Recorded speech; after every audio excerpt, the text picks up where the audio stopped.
Okay. Hi, everyone. I'm Brittany Cohen, and I'm a 4th through 6th grade special education teacher at a school called Camelot Education, which I'll tell you about in a little bit. But I'm here to talk to you guys about providing emotional support through distance learning. Otherwise, how to give some air hugs through the screen. Air hugs to everybody this morning. I would like to do a little morning check-in with you guys. So we're going to get back on Slido, and you're going to tell me how you're feeling today. All feelings are welcome, feelings big and small, all of them are welcome here. I'm going to share my screen. So go ahead and type in that code, hop back onto Slido, and tell me how you're feeling this morning. Let's just do a little bit of a check-in. Excited but tired, motivated, awesome. Good. Excited. Okay.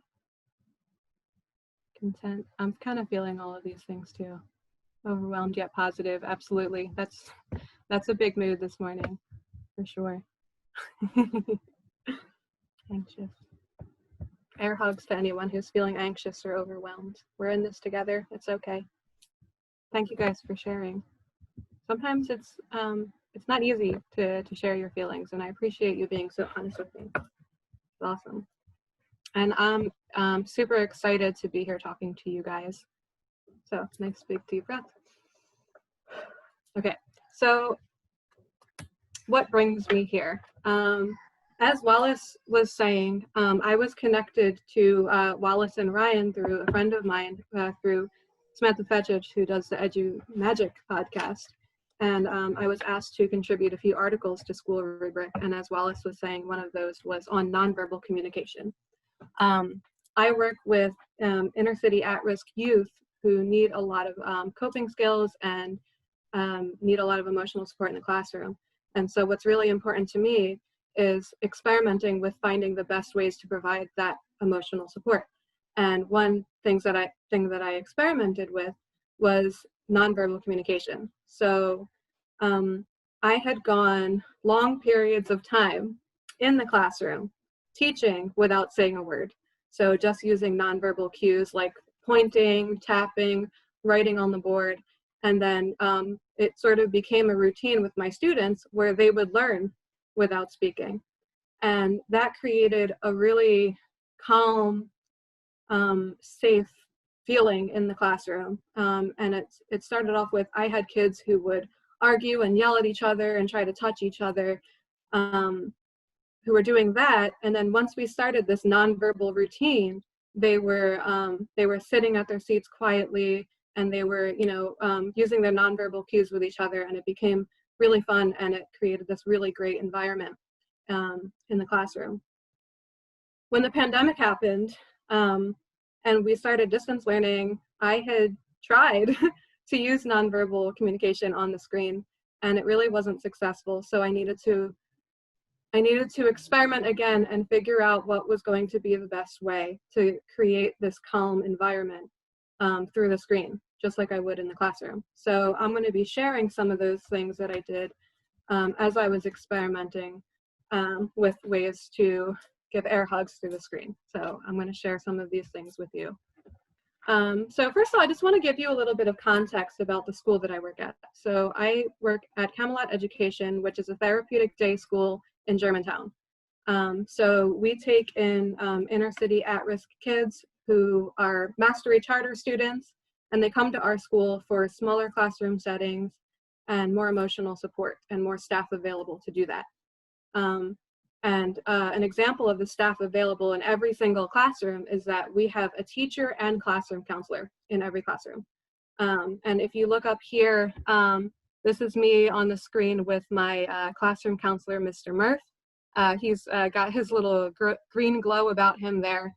Now, something really special about my relationship with Mr. Murph is that I started working with him. He came to my classroom only about 5 days before school ended, or before we started distance learning. So pretty much our whole relationship was through the screen. So I just find it to be, really special that the two of us were able to work together through phone calls and texts and emails and hopping on Zoom and this and that, and we were able to create an environment together, even though we didn't have a classroom to share in person. Now, one thing about the way our distance learning worked in my school was that each family would be provided one laptop per family. Now, that didn't really work for most of my kids because they have, siblings and everything. So something special that Mr. Murph did to provide that emotional support right away was that he would go to our students' houses and he would deliver laptops, tablets, phones, and all kinds of technology to reduce that frustration of being able to get onto our distance learning meetings from the get-go. So big shout out to Mr. Murph in right away creating those air hugs and creating that emotional support for our kids. Now I just want to give you some context about Germantown.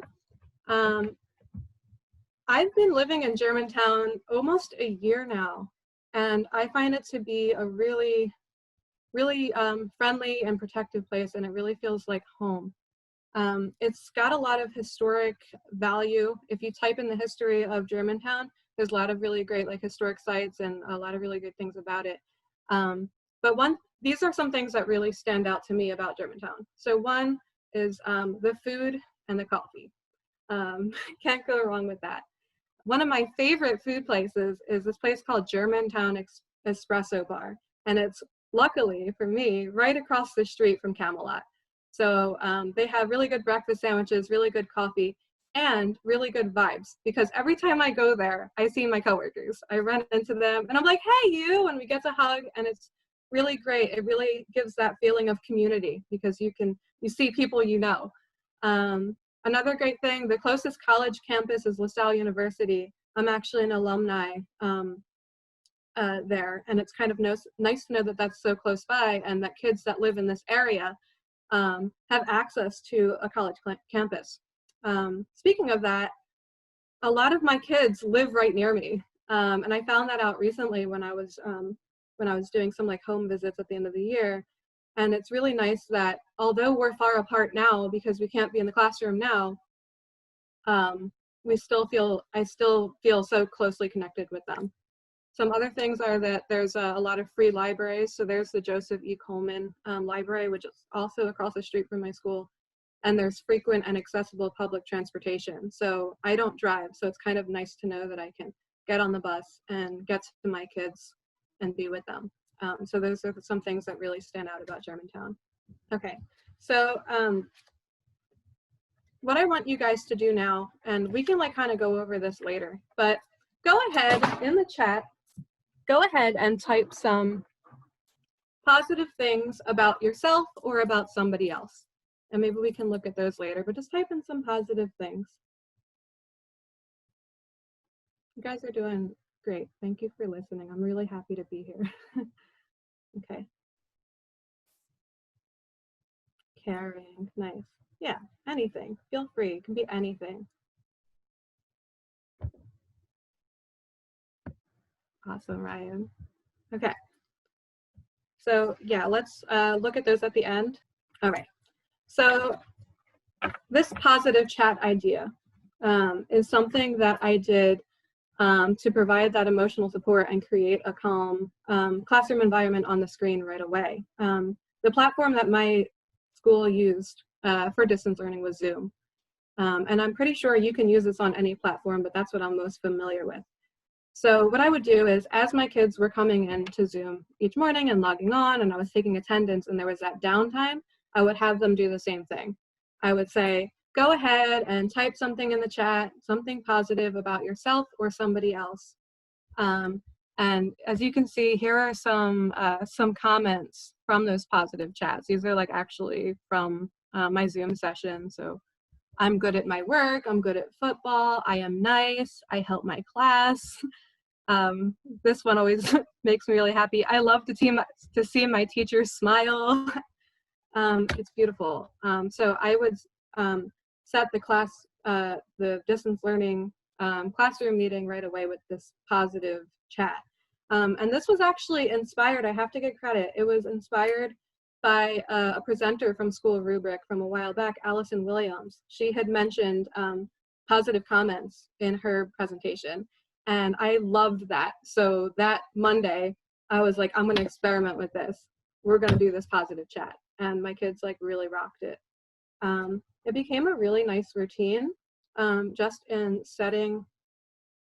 Oh, I'm a great teacher. Awesome. Just in setting, sorry. I'm holding emotional support. I'm holding like a little gemstone and I dropped it, but it's okay. So it really became a nice routine of setting a nice positive and calm environment right from the start.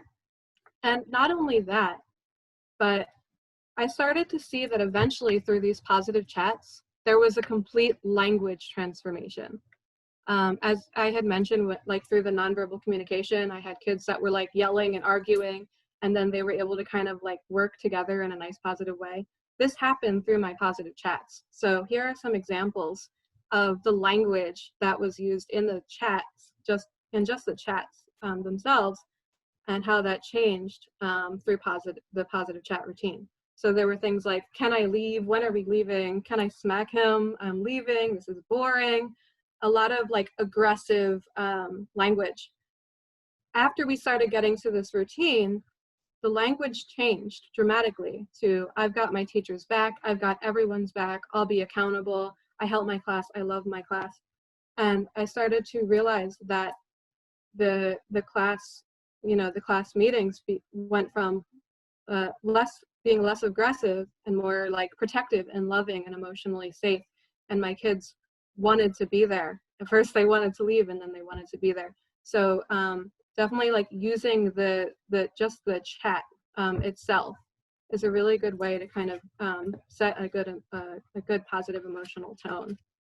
No matter, as teachers, as educators, we know that no matter how positive you start, that tone isn't always going to stay the same throughout your whole time of instruction. There's going to be arguments, there's going to be conflicts, just like in the classroom, even more so on the screen. So I want to talk to you guys about what to do to resolve those conflicts, when they occur in your distance learning meetings. So first of all, a very important thing is never leave a meeting angry, and don't let your kids leave either. As you can see, like in the positive chat before it became positive, I had kids that would say, I'm leaving, this is boring, I don't want to be here. Don't let them leave. Don't let them, get out of that waiting room. Keep them there.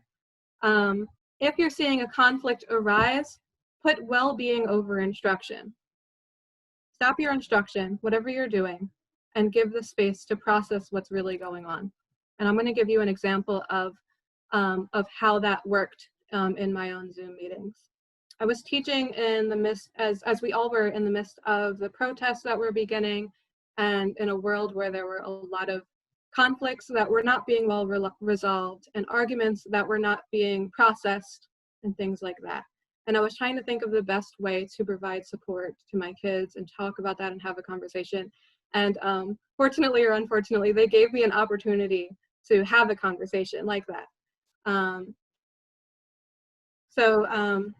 I had been doing this thing where I was sharing my screen so that my kids could see the worksheets and do their work, from the screen.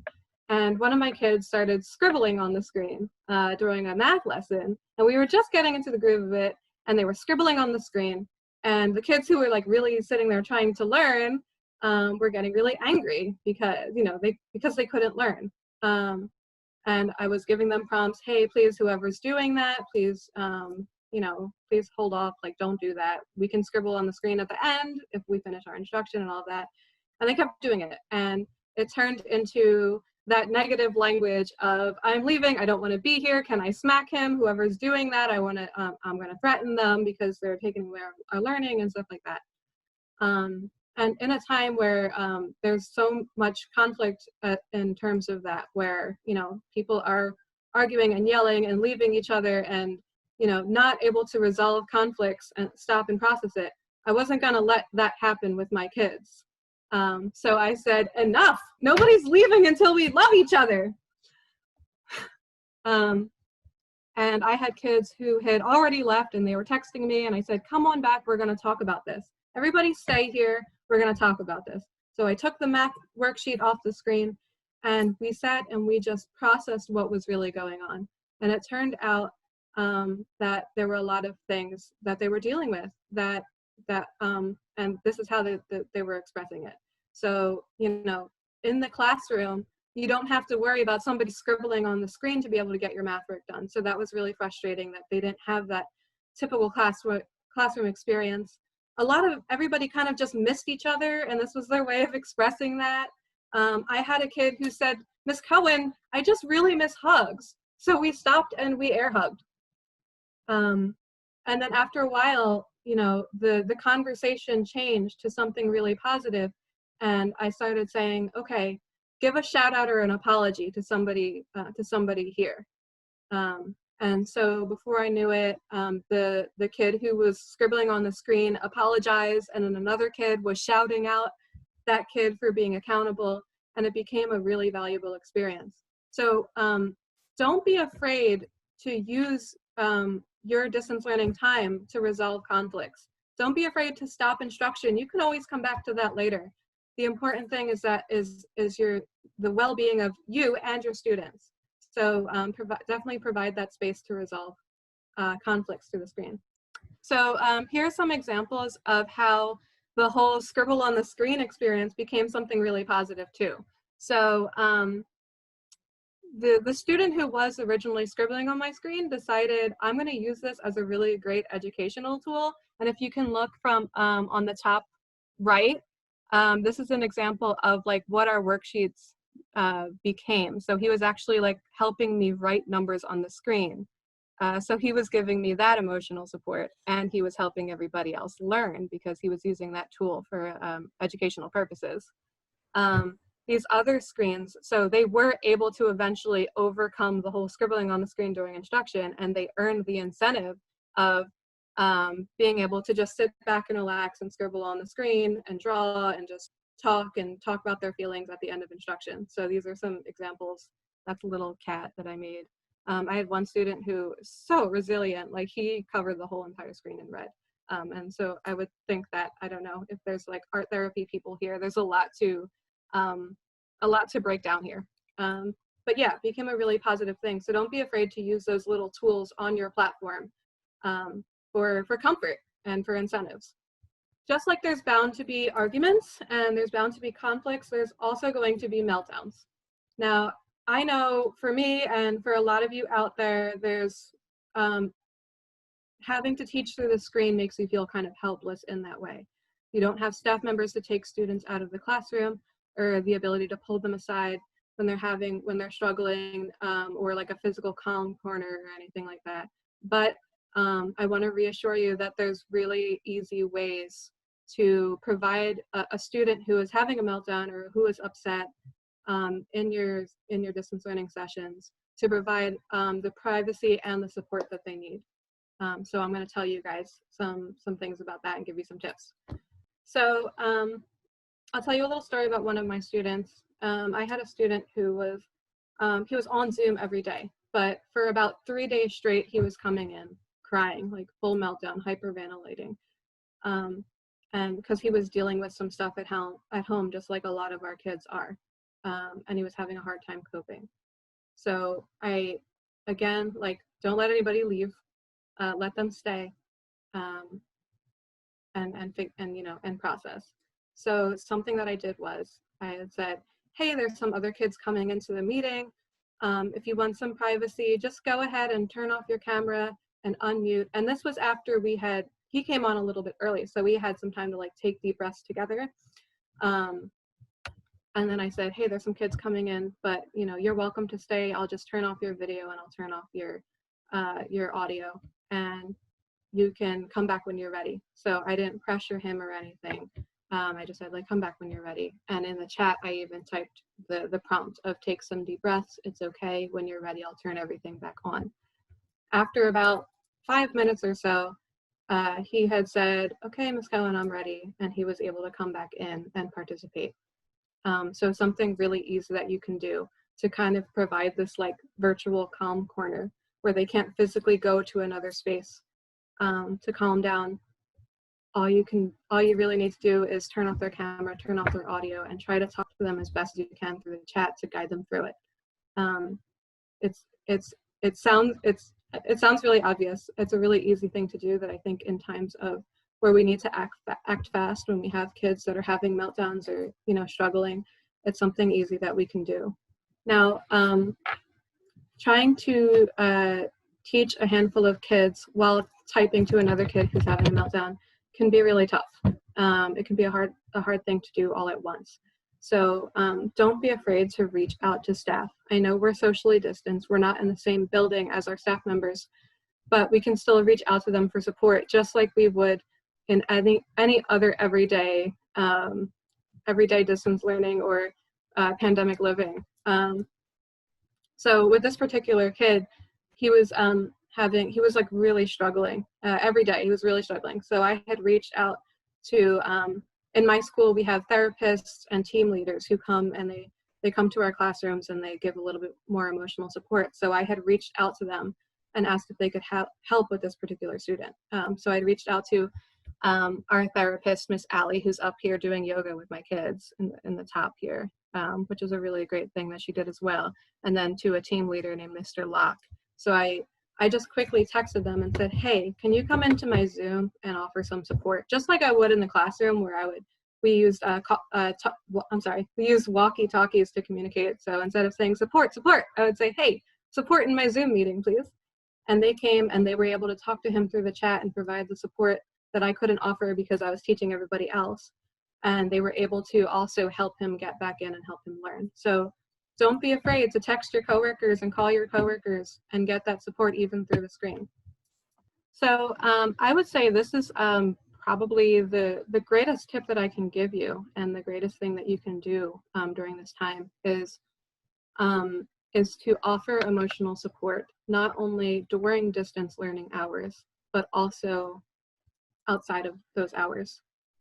So I know for me, I had my Zoom sessions were like 10 to 10:45 every day, but I would tell my kids, you can call me, you can text me. And it was Monday to Thursday. So I'd say, if on Friday you need something, you can call me and text me anytime. Now, I know there's that boundary there. There's that this comfort of giving your students your personal phone number. And there's something really easy that you can do to maintain that privacy, but still keep that open communication with them. And that is just creating an alternative phone number. So I really like to use Google Voice. So I created a Google Voice number, and that's the number that I gave to my kids. And that's what I texted them through and called them through and allowed them to contact me through. And it really became a great tool as far as emotional support too, because after our Zoom sessions, I was able to check in with anybody who was struggling or tell them great job, or send them links that they could use during the Zoom session that they, that might have been frustrating to give on the spot. So definitely Google Voice. There's all kinds of, there's other apps too that you can use to create like an alternative number and, and still maintain that, that communication. Now, let me tell you the power of this, of creating an open communication with your students. So I had a student who, again, he was somebody who was on Zoom pretty much every day, a fifth grader of mine. And one day he wasn't on, and I didn't really think anything of it because he had really good attendance. And he had called me a few hours after a Zoom session, and he said, Ms. Cohen, I'm sorry that I wasn't able to attend Zoom. Last night I was out with my grandmother and we were at different stores and everybody was looting, and I had to convince my grandmother not to steal shoes. I'm really sorry I wasn't on Zoom. So I don't know, anyone here, I know that at that point I didn't really mind that he wasn't on Zoom. Attendance wasn't an important thing to me. The important thing was that he said, I had to convince my grandmother not to steal shoes, and he was in fifth grade, and he had a really big, some really big feelings about that. And I had said, thank you for being responsible. How did you feel about having to talk your grandmother down from stealing shoes? And he said, he was telling me, like, I didn't know what to do. I don't know if I did the right thing. And we had a conversation and we processed it. And I told him, you did the right thing. You were very responsible. You're a really good kid. And then as we were talking, I had said, oh, so like, where are you, by the way? Are you at home? Are you safe? And he said, no, I'm walking around. I'm running errands. In the middle of the day, this 5th grader was out on his own running errands for his grandma. And he had called me to check in about Zoom. And I had said, you know what? I'm going to stay. Is it okay if I stay on the phone with you until you get home? Just, you know, to make sure that you get home okay. And he said, yes. So we talked about video games or whatever, coronavirus, like his concerns about that. And I made sure that he got home safely. And that, you know, I said, like, make sure you wash your hands, do your laundry. And he's like, I did my laundry already, you know. Really, really sweet, silly, responsible kid. But so kind of the big picture in all of this was providing my phone number to my kids, or that alternative phone number, and creating an open communication and saying, hey, you can talk to me anytime, even if it's not on Zoom, made this particular student know that I was a person that they could call and talk to when they were out on the streets alone and needed somebody to keep them company. And I think we're at an advantage. Educators, we are already an advantage. We already are a lot of times that person that our kids can go to. And that doesn't have to change just because we're not in a building with them. So the big picture with that is open communication keeps students safe and makes them feel loved even through the screen. So just to kind of recap with everything, ways that you can provide emotional support through distance learning, use that positive chat, create a Google Voice number, de-escalate meltdowns, turn off that camera and that audio, whatever you need to do. And these are just some things that I experimented with. I'm sure there's so much out there, but don't be afraid. You have a heart. That's why you're an educator. Don't be afraid to use your heart and try what's best to help your kids. And if you need support, because we're all in this together, this is really scary and we're all in this together. If you need support, feel free to contact me. My name is Brittany Cohen. These are my email addresses. You can hit me up on Instagram or Twitter. I'm afraid I've caught poetry. Definitely reach out to me for anything, even if you just need like an air hug or somebody to cheer you on as you're doing whatever. So I just want to give air hugs to you all, and I hope you all have a safe and healthy summer. And thank you for listening.